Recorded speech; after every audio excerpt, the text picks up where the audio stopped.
Bonjour tout le monde, vous avez été nombreux à me demander de faire une petite vidéo d'explication concernant la méthode à adopter le jour du bac pour réussir l'épreuve de STSS, et c'est la raison pour laquelle je vais faire cette petite introduction concernant la méthodologie à suivre pour réussir la STSS au bac. Alors il faut savoir que la STSS c'est une matière qui est très compliquée, mais l'épreuve de bac, elle, est relativement abordable à partir du moment où on applique une méthode de travail rigoureuse. Je vais donc vous proposer une méthodologie de travail qui correspond à ce qui me paraît être le plus pertinent, mais chacun peut avoir sa propre méthode de travail et vous avez peut-être des méthodes de travail qui sont plus efficaces que les miennes. Alors une épreuve de bac de STSS se compose de deux parties. Une première partie qui ne porte sur aucun document et donc qui va porter uniquement sur vos connaissances, et une deuxième partie qui est plus importante, qui est sur 14 points, et qui, elle, en revanche, implique l'utilisation de différents documents.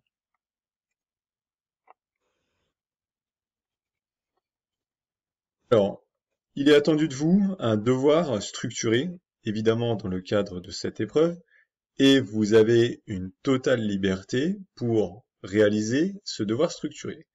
Soit vous répondez à chaque question en structurant chacune de vos réponses, soit vous décidez de faire une introduction générale avec un développement dans lequel vous avez des parties spécifiques pour chacune des questions, avec une conclusion générale. C'est comme vous le souhaitez. Le truc le plus important, c'est de faire en sorte de ne pas mélanger la partie 1 qui doit être traitée indépendamment de la partie 2 du sujet de bac. Alors les questions qu'on va se poser, c'est comment réussir l'épreuve, quelle est la méthode qu'il faut adopter pour réussir, et finalement, qu'est-ce qu'il faut apprendre ou encore comprendre en STSS. Alors, j'ai pris un exemple de sujet 0, c'est-à-dire un exemple de sujet sur lequel vous pouvez travailler actuellement pour vous préparer au bac, qui concerne le mal logement, et une des questions de la partie 2 est la suivante, montrer que le logement est un déterminant de santé.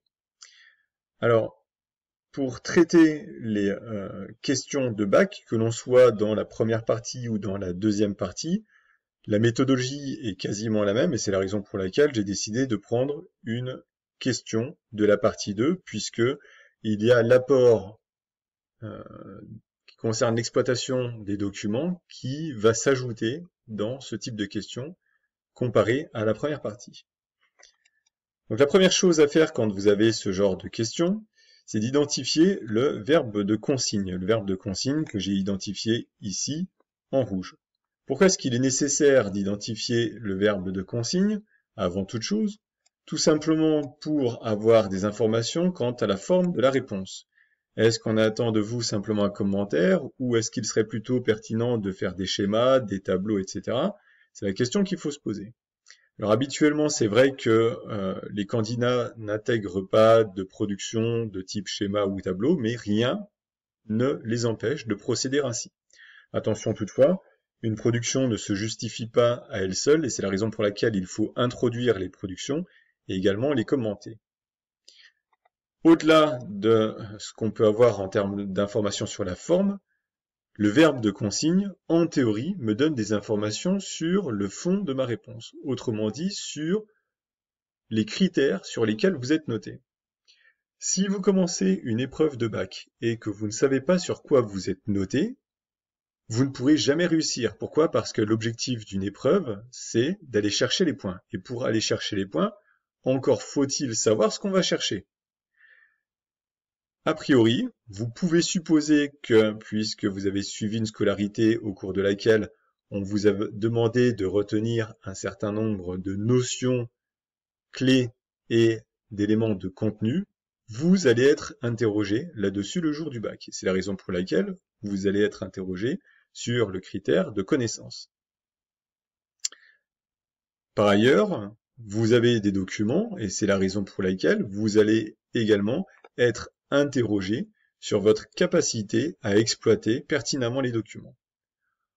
Enfin, avec ces connaissances et avec ces documents, vous allez pouvoir réaliser une analyse de votre travail. Vous allez pouvoir argumenter et faire preuve de synthèse, et vous allez pouvoir vous demander en quoi le travail que vous avez produit est d'une meilleure qualité que la copie de votre voisin ou de votre voisine.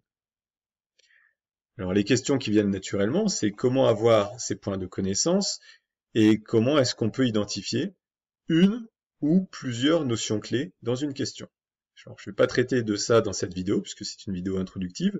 Sachez toutefois que ici, on peut repérer la notion de déterminant et celle de santé et que la question naturellement qu'on pourrait se poser, c'est est-ce qu'il est nécessaire de définir cette notion de logement, ce mot de logement, et est-ce que potentiellement je peux être noté sur ma connaissance du logement?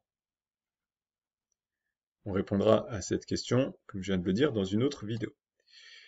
Le critère relatif à l'exploitation pertinente des documents renvoie bien évidemment aux annexes, et là encore, on verra comment trouver les informations pertinentes dans les documents en se posant une question fondamentale. Est-ce que ce sont les documents qui doivent nous donner les éléments de réponse ou est-ce que c'est à nous, en tant que candidat, de savoir ce qu'on va chercher dans les documents?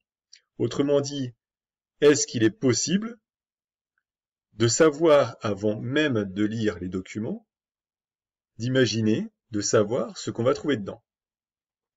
Et enfin, par rapport à l'analyse, nous verrons comment est-ce qu'on peut obtenir les points relatifs à ce critère. Alors, chose que je vous propose de faire sur votre brouillon, c'est de faire un petit tableau très simple dans lequel vous mettez les critères de notation, donc les connaissances, l'exploitation pertinente des documents et l'analyse, et vous essayez, pour chacune des questions que vous avez, de vous assurer que vous avez bien mobilisé chacun de ces critères de notation. Et vous pouvez vous assurer également que vous êtes en mesure d'avoir, si vous considérez que la question est sur 6 points, 2 points sur les connaissances si vous attribuez 2 points sur les connaissances, 2 points sur l'exploitation des documents et 2 points sur l'analyse.